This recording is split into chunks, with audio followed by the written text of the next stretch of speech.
Bienvenidos a un nuevo episodio de Compliance Matters. Mi nombre es Enrique Aznar y soy el director académico del Observatorio IE El ECNOR en Culturas de Compliance Sostenibles. Hoy tenemos con nosotros a Javier Camacho Ibáñez, es consultor, experto en ética de la inteligencia artificial y socio director de sostenibilidad ética, aparte de ser profesor en varios centros y universidades. Muchas gracias, Javier. Muchas gracias por invitarme, Enrique. Encantado de estar aquí.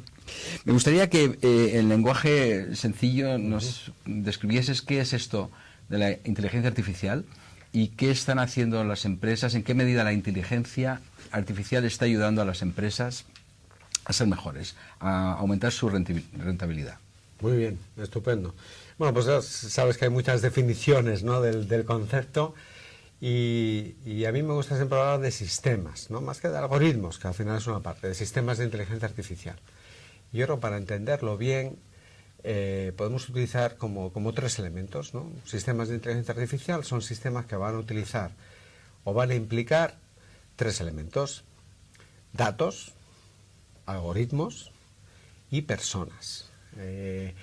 Y se ha producido pues una confluencia de estos tres elementos que ha posibilitado pues la aplicación masiva que ya estamos viendo de estos sistemas, en algunos ejemplos que seguro que comentamos a continuación. Datos, porque la cantidad de datos y la capacidad de procesamiento de los mismos ha permitido que ese elemento pues sea un pilar fundamental.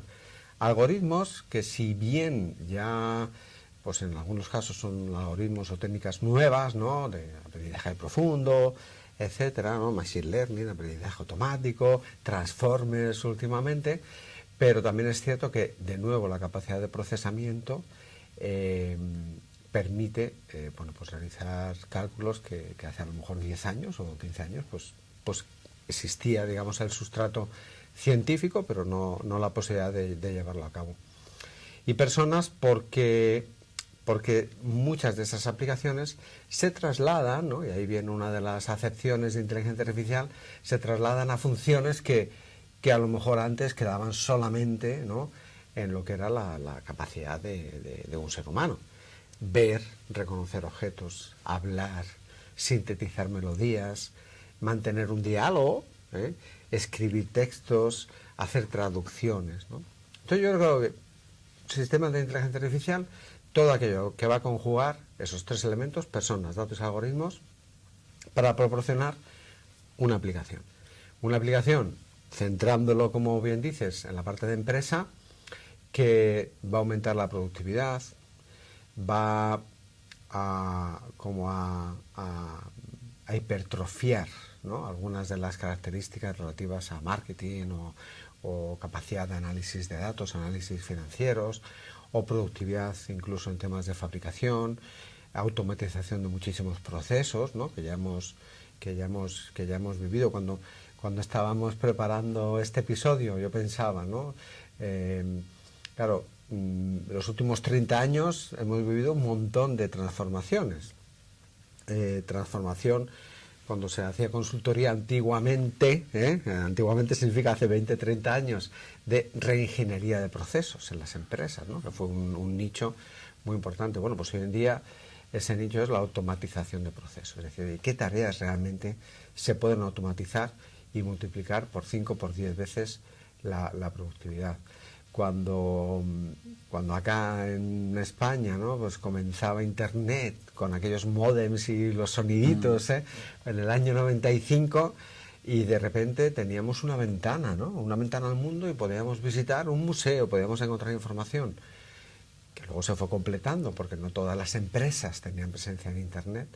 Bueno, pues yo creo que esto es exactamente igual, es decir, la posibilidad de aumentar la productividad, la posibilidad de automatizar procesos, la posibilidad de que una empresa se centre en su idea de negocio y la desarrolle al máximo potencial.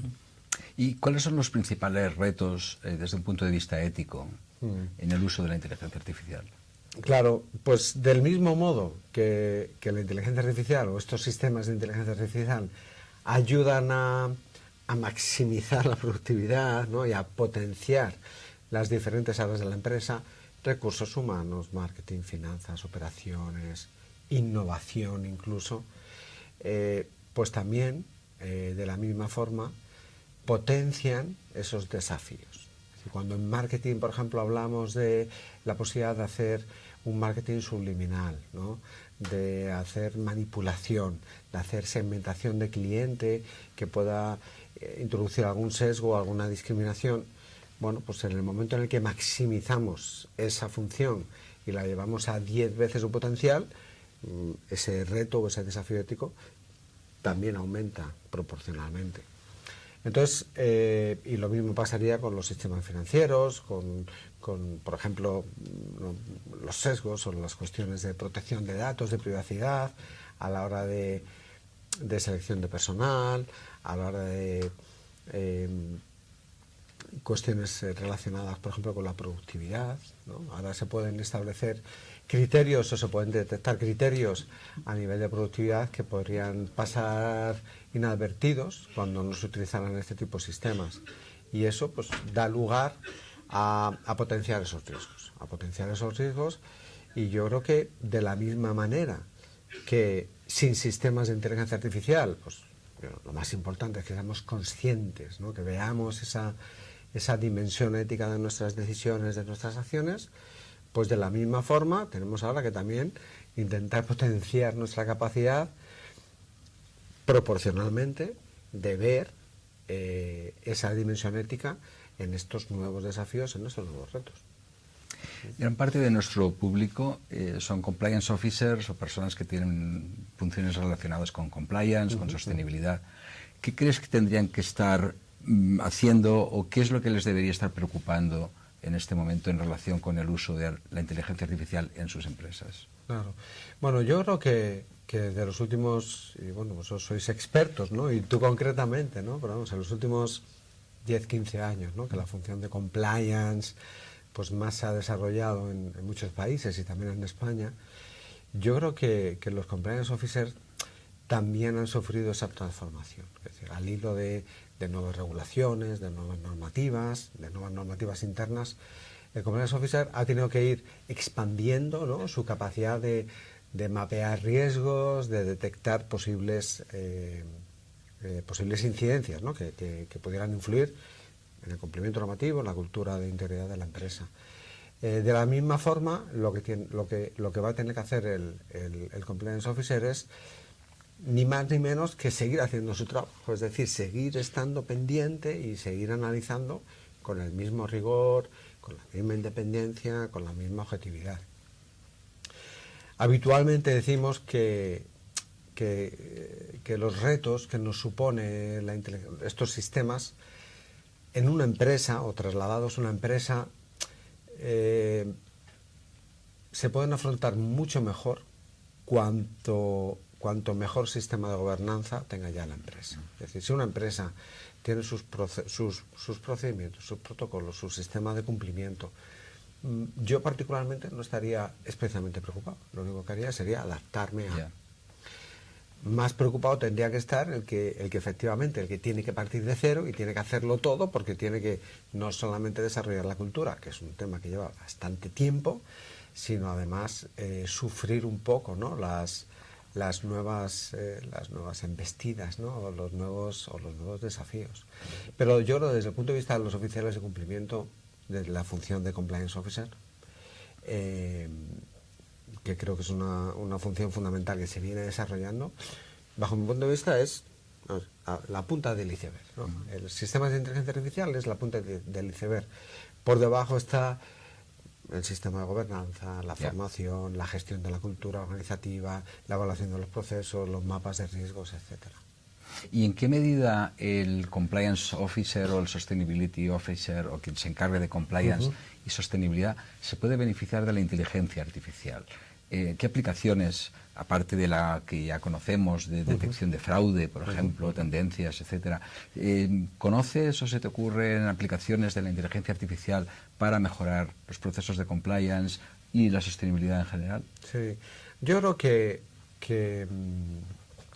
de la misma forma que se aplican en otras áreas de la empresa, Yo creo en la cuestión de cumplimiento hay como 3 o 4 aspectos, ¿no?, que posiblemente contribuyan a mejorar o a potenciar el trabajo que realizan los compliance officers. Uno es en sí el procesamiento de información, la recuperación de datos, no solamente a nivel de detección de fraude específico, ¿no?, como decías, sino también de recuperación de evidencias, ¿no?, de recuperación, ordenación y priorización de toda la información, de toda la documentación de la empresa, de las diferentes filiales, de los diferentes países.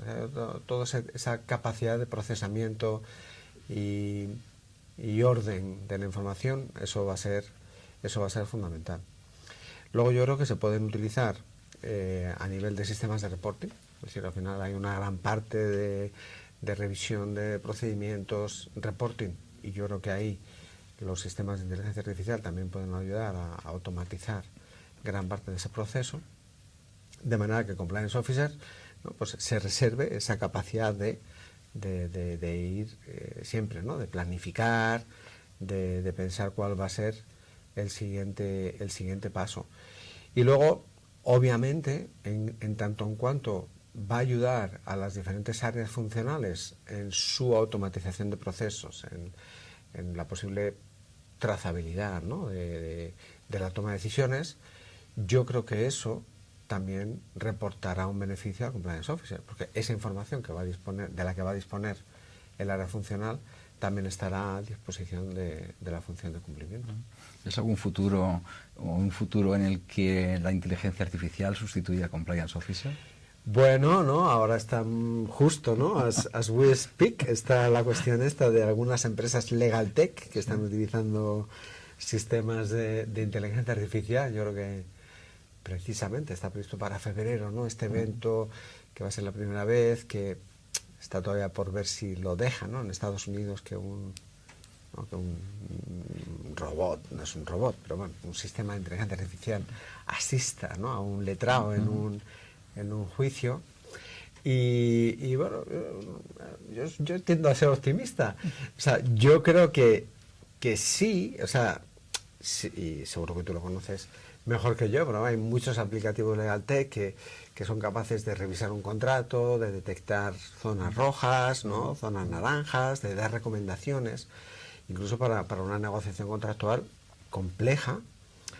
Y yo creo que no sustituirá como tal, sino que realmente puede ser una ayuda fantástica, ¿no?, a la hora de automatizar, a la hora de detección de riesgos, por ejemplo, ¿no?, a la hora de establecer correlaciones, a la hora de valorar, de modo, yo pienso, yo no soy abogado, pero yo me imagino, ¿no?, en el caso este de Estados Unidos, es como el tema de la jurisprudencia, ¿no?, lo que vemos en las películas en derecho más anglosajón, que está más basado en la jurisprudencia, el caso de Watson contra no sé quién. Pues si tú tienes un sistema que tenga toda esa información disponible, que sea capaz de cruzar, de encontrar sutiles correlaciones entre los casos, yo creo que eso será una ayuda fantástica para el abogado, para todo, digamos, el ecosistema legal, y también para el oficial de cumplimiento.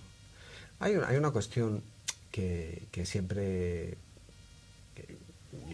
no sé si está poco explorada, ¿no?, porque en el mundo corporativo hay un delicado equilibrio entre lo que yo sé que no quiero que lo sepa mi competencia y lo que yo sé que no quiero que lo sepa nadie, porque considero que eso es una ventaja competitiva.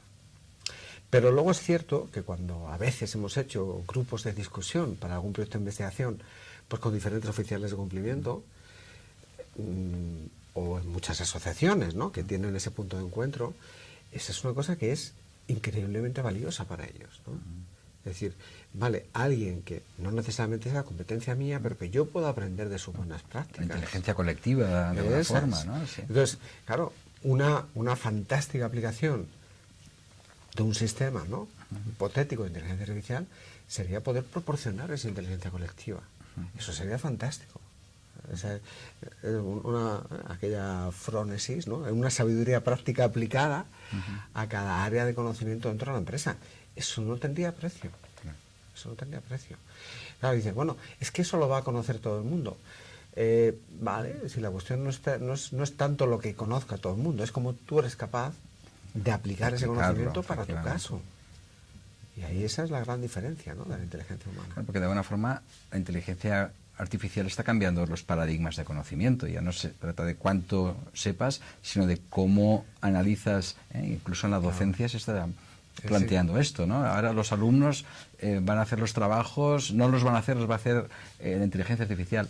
A lo mejor hay que darle un giro y esperar otra cosa de los alumnos, ¿no? Exacto, sí. Yo lo veo, es una pregunta además muy recurrente, ¿no?, en estos días, tanto desde el punto de vista de empresa como desde el punto de vista de la docencia. Y bueno, vamos a ver, si hay un responsable de una unidad de negocio que pide una tarea que hoy ya puede hacer un sistema de inteligencia artificial en una centésima parte del tiempo, el problema lo tiene ese responsable, no lo tiene la persona que va a utilizar el sistema de inteligencia artificial. Claro. Pasaría lo mismo en el aula.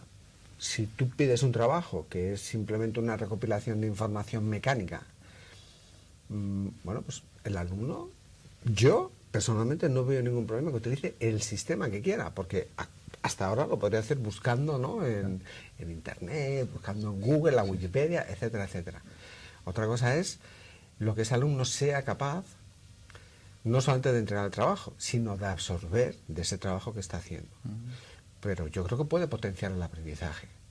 Claro, porque va a dedicar menos tiempo a buscar y puede dedicar más tiempo a permear, ¿no?, en su capacidad de análisis crítico. Quizás el foco esté menos en la respuesta, sino en la pregunta, ¿no? Para tener buenas respuestas habrá que formular buenas preguntas, ¿no? Eso es, hay muchas, los últimos meses, ¿no?, hay muchos modelos de negocio de empresa que dicen, venga, mire, es que usted porque me está cobrando por utilizar un software, ¿no?, tipo ChatGPT, que es hoy por hoy, aunque ya empiezan a salir las versiones de pago, que es gratuito.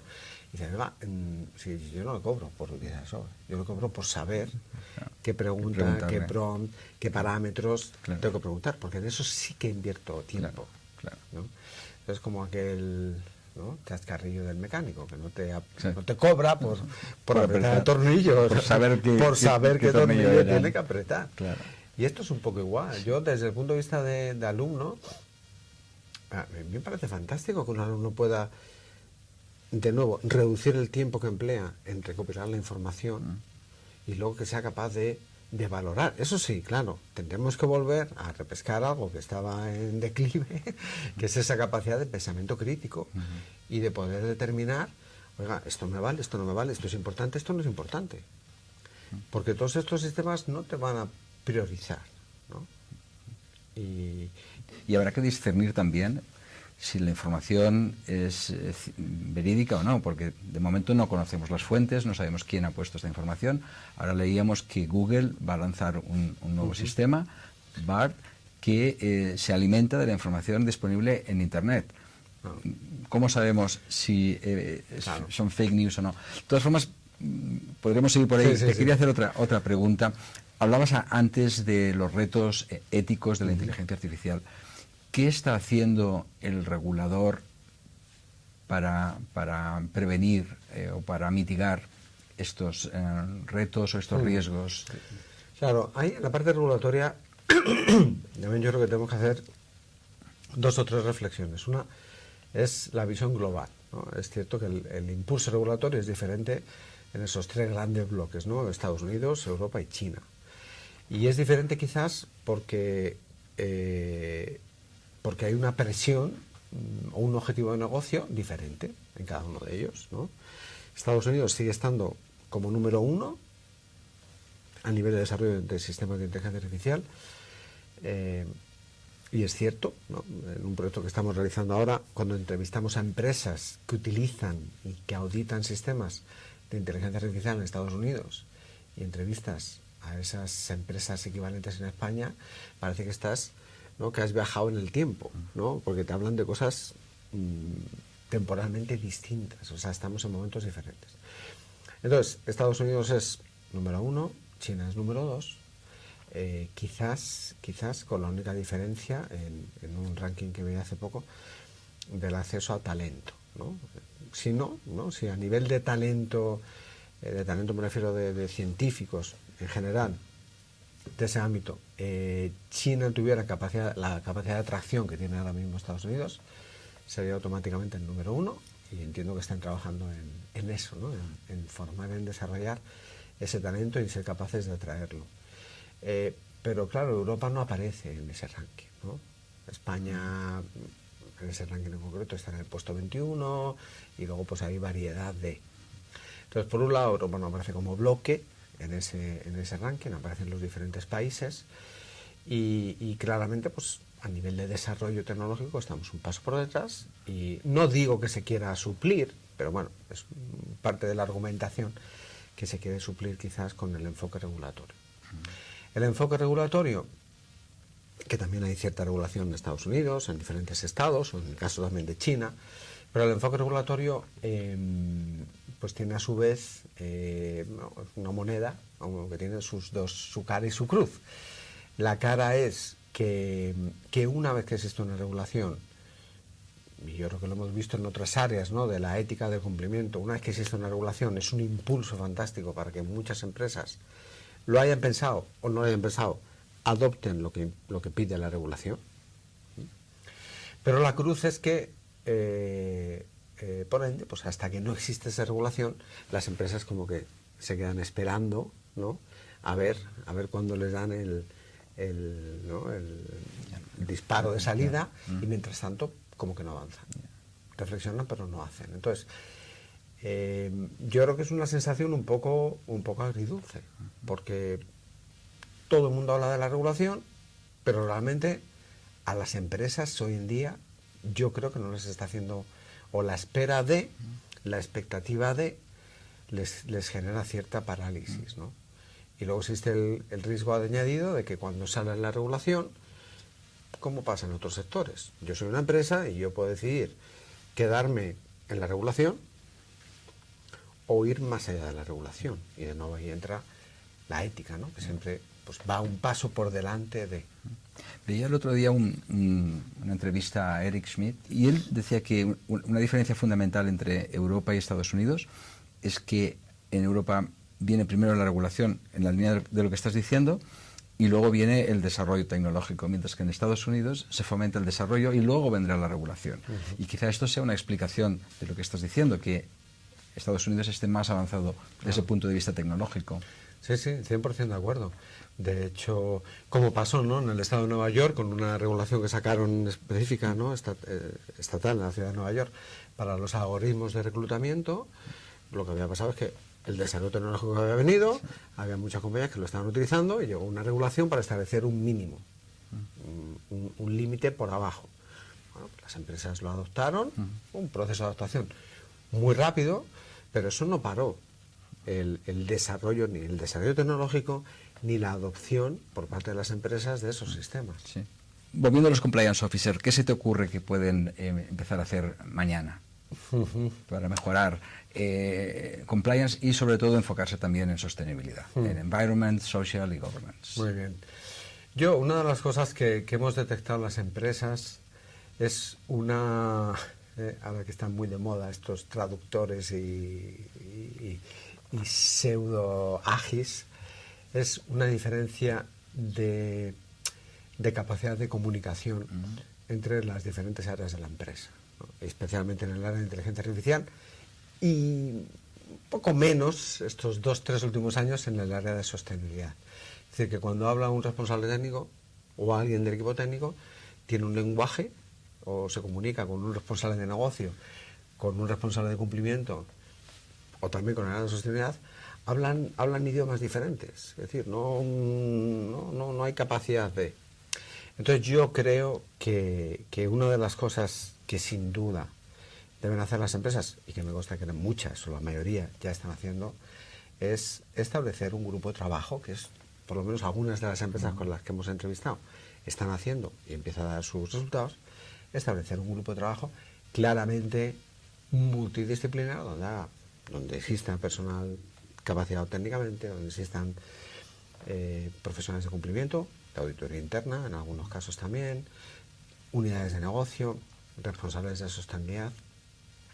Y un primer paso, aparte de establecer ese equipo, es que una de las primeras tareas a estos efectos es que, y ahí yo creo que el equipo de cumplimiento pues puede liderar, es que vayan mapeando. Que vayan mapeando no solamente el tema de riesgos, sino que vayan mapeando aplicaciones, productos y servicios.